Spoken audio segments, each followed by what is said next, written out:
All right, guys. With that down, let's talk about this, shall we? Oh my, how the drama continues to unfold over at the New York Jets offices. Of course, you guys know they pulled the unprecedented move, at least for this regime in New York, of firing a coach mid-season, not even mid-season. Early season, yeah. Early, 5 games, 1 game out of first place.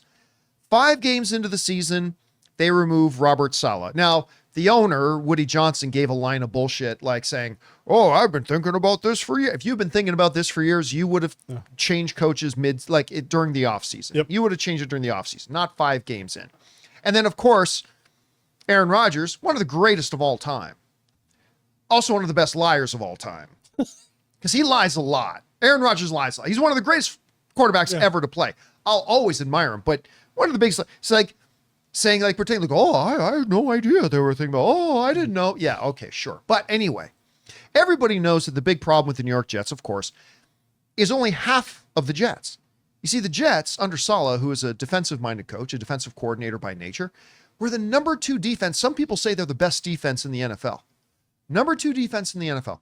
The problem was always on the offensive side of the ball, where Aaron Rodgers is the quarterback and his buddy Nathaniel Hackett is the offensive coordinator. Well, they have now made a change. Everything's fine.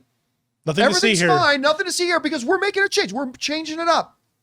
Did they fire Aaron Rodgers' buddy? His boy? John, Nathaniel be careful. Hackett? You might lose your job tomorrow if you suggest that. That's right. I could find myself out of a job tomorrow. Aaron Rodgers calls YouTube and says, "Take Campy off." Of course not. But they've made a definitive action. They have taken away his responsibility, one of his key responsibilities as offensive coordinator. They didn't fire him. He's still the offensive. Yeah. He's still technically the offensive coordinator of the New York Giants. But they've given the play calling to the quarterbacks coach, Todd Downing, who has been an offensive coordinator in the NFL. Yeah, for the Titans. So he is still the quarterback coach. Nathaniel Hackett is still the offensive coordinator.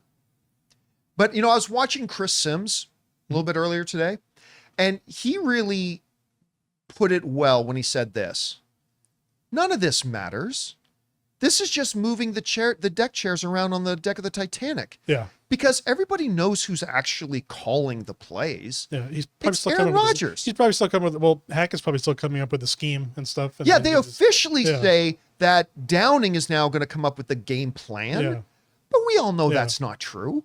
We all know that Aaron Rodgers is still in charge. We all know that Aaron Rodgers is still going to be dealing with his buddy Hackett, and they're going to come up with the game plan.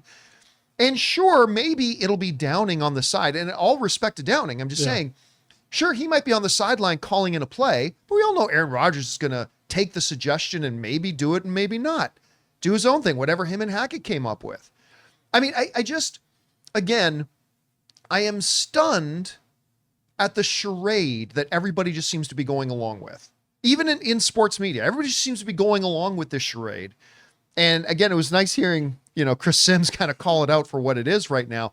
But again, Ryan, this just shows me again how dysfunctional the New York Jets are because, the new coach, Jeff Ulbrich, the interim coach, if you're going to make some moves, make them definitive. You're only the interim coach, but make some definitive changes. You're not actually getting rid of the offensive coordinator. Nobody is changing job titles. Again, it's just moving chairs around the deck of the Titanic. And how do you see this? I don't think I mean, it's possible it's happened. I don't think I've ever seen something where a coach was just like pushed to the side and not like fired or released. Like he's still there, still on the team, but they don't have any, they have someone replacing his job, but they haven't switched titles. Or at least part of his job. I don't think I've ever seen that. Ulbrich said that he kind of talked with Rodgers about the change and Rodgers, publicly supported it.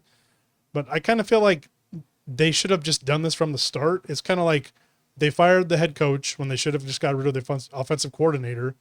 And then they saw the blowback probably in the media and everything else. And they're like, well, we can't really fire Hackett because of Rodgers. So we just have to do something. So I feel like this is like what they should have just done from the start. And maybe Saleh could have stayed around, but I don't really get, it's just a circus. It really is. I don't know what their plan is for this. dumb. It's shameful. Look how sad they're making Kevin Oh Arnold. no, He's Oh, almost in no. tears. no. Almost in tears. The lifelong Jets fans. I mean, it's just a joke. And again, like what coach? I remember one of our viewers wrote in yesterday saying, we'll go out and get Belichick.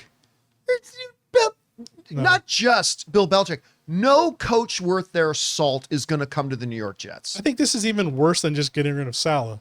Like you're now like keeping a guy you should have gotten rid of, and I don't know. It just makes it kind of worse. What I even would have kind of understood is if they fired Saleh and fired the offensive coordinator. Like, and then I'd say, well, wait a minute, Saleh's got you as the best defense in the NFL. Just make the change on offense and let's see what happens. But if they had at least fired him and Hackett and just brought in a new offensive coordinator, but I don't know. We'll see how this happens. Guys, the drama continues to unfold over at the good ship New York Jets. Ignore the leaks. We're fine. Whatever you guys make of this situation, go ahead and jump on down to the comments below and let us know what you guys think.